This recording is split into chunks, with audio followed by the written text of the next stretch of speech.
और जी business NCDEX IPF की खास सीरीज में आज हम बात करेंगे दलहन की। और दलहन की जब हम बात कर रहे हैं तो दलहन ना सिर्फ कंज्यूमर और किसानों के लिए बहुत अहम कमोडिटी है बल्कि इंडस्ट्री के लिए भी बेहद अहम कमोडिटी है। अक्सर डिमांड के मुकाबले सप्लाई कम रहने से हम दालों का इंपोर्ट करना पड़ता है, जबकि हमारे देश में दलहन उत्पादन की काफ़ी संभावनाएं मौजूद हैं। सवाल यह है कि ये उत्पादन कैसे बढ़ सकता है, किसानों को वाजिब भाव कैसे मिल सकता है और वाजिब भाव दिलाने में एनसीडीएक्स की क्या भूमिका हो सकती है और हेजिंग का कितना बड़ा प्लेटफॉर्म एक्सचेंज के ऊपर है। इन तमाम मुद्दों पर हम बात करेंगे, लेकिन उससे पहले देखिए यह खास रिपोर्ट।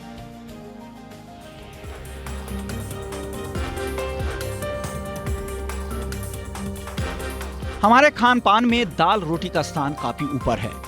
रोटी के लिए गेहूं का तो हमने पर्याप्त बंदोबस्त कर लिया है, लेकिन दाल के मोर्चे पर हम अब भी इंपोर्ट पर निर्भर हैं। पिछले 5 सालों में दलहन उत्पादन में बढ़ोतरी तो हुई है, लेकिन खपत के तुलना में अब भी कम है। मौजूदा नरेंद्र मोदी सरकार के आने के बाद से ही दलहन उत्पादन को बढ़ाने पर खास जोर दिया गया है, जिसके नतीजे आंकड़ों में भी दिखने लगे हैं।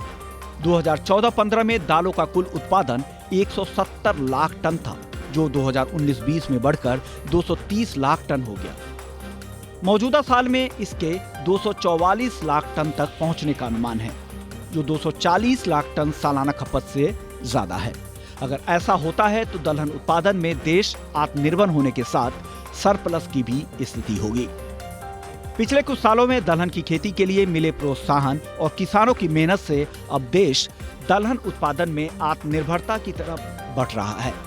नए एरिया में दलहन की खेती बढ़ रही है, साथ ही यील्ड बढ़ाने के लिए जोर दिया जा रहा है। लेकिन सरप्लस के साथ जो सबसे बड़ी दिक्कत आती है वो है कीमत की। उत्पादन के मांग से आगे निकलते ही दाल के उत्पादन और प्रोसेसिंग से जुड़े सभी वैल्यू चेन पार्टिसिपेंट्स के सामने कीमतों का जोखिम भी बढ़ने लगा है। खास तौर पर दलहन किसानों के लिए बड़ी चिंता भाव में भारी उतार चढ़ाव की है, क्योंकि दालों की कीमतों में भारी उतार चढ़ाव का जोखिम हमेशा बना रहता है। लेकिन इसका मर्ज वायदा बाजार है। देश के सबसे बड़े एग्री एक्सचेंज एनसीडीएक्स पर चना, मूंग जैसे दलहन के वायदा के कॉन्ट्रैक्ट्स मौजूद हैं। दलहन में सबसे ज्यादा उत्पादन होने वाले चना का तो ऑप्शंस का भी कॉन्ट्रैक्ट एनसीडीएक्स पर उपलब्ध है, जहां छोटी सी रकम चुकाकर नुकसान को काफी हद तक कम किया जा सकता है। अब समय आ गया है कि वायदा बाजार को लेकर जागरूकता अभियान चलाने की, ताकि कीमतों में उतार चढ़ाव के डर से किसी फसल की खेती को नहीं छोड़ी जाए, बल्कि वायदा बाजार से तालमेल बिठाकर पूरे सेक्टर को फायदा पहुंचाया जाए, ताकि देश की तिलहन इंडस्ट्री नए आयाम पर पहुंचे। और अब इस पर बात करने के लिए हमारे साथ एक खास मेहमान जुड़े हैं। हमारे साथ हैं Anuj Gupta, VP commodity and currency IIFL securities के। बहुत बहुत स्वागत है अनुज जी आपका। मेरा पहला सवाल आपसे ये होगा दालों को लेकर कि डिमांड के मुकाबले दालों की सप्लाई की स्थिति देश में है क्या, और इंपोर्ट पर जो हमारी डिपेंडेंसी है वो कैसे कम हो सकती है?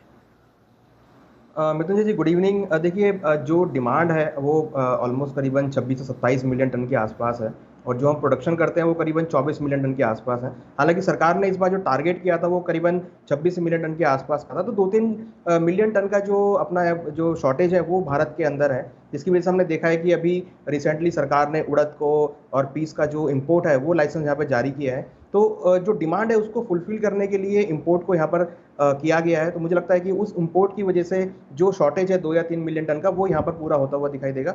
हालांकि अगर हम पिछले 10 सालों में देखें तो जो पैदावार है दलहन की वो भारत में बढ़ी है, और मुझे लगता है कि आने वाले 1 या 2 साल में हम ये जो टारगेट है आत्मनिर्भर का वो यहाँ पर पूरा कर पाएंगे। हालांकि 2020-21 में हम देखेंगे कि यहाँ पे जो प्रोडक्शन है वो कंटिन्यूस बढ़ता हुआ दिखाई देगा। हाँ, ओके, तो आप ये उम्मीद कर रहे हैं कि अगले कुछ सालों में हम आत्मनिर्भर हो जाएंगे। दूसरा सवाल मेरा आपसे ये होगा कि दलहन किसानों को अच्छा भाव कैसे मिल सकता है, और किसानों को अच्छा भाव, अच्छा मार्केट मिले, इसमें एग्री एक्सचेंज एनसीडीएक्स की क्या भूमिका हो सकती है?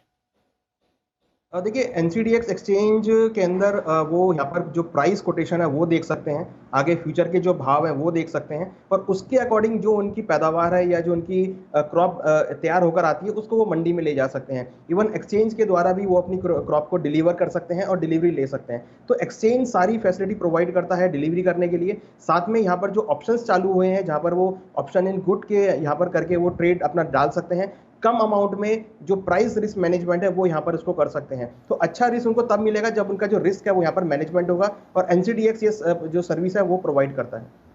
अच्छा, छोटा सवाल एक मेरा आपसे और होगा कि जो प्रोडक्ट आपने जिक्र किया यहाँ पर उसका फ़ायदा आपने कहा कि उठा सकते हैं जो कारोबारी हैं, ट्रेडर्स हैं।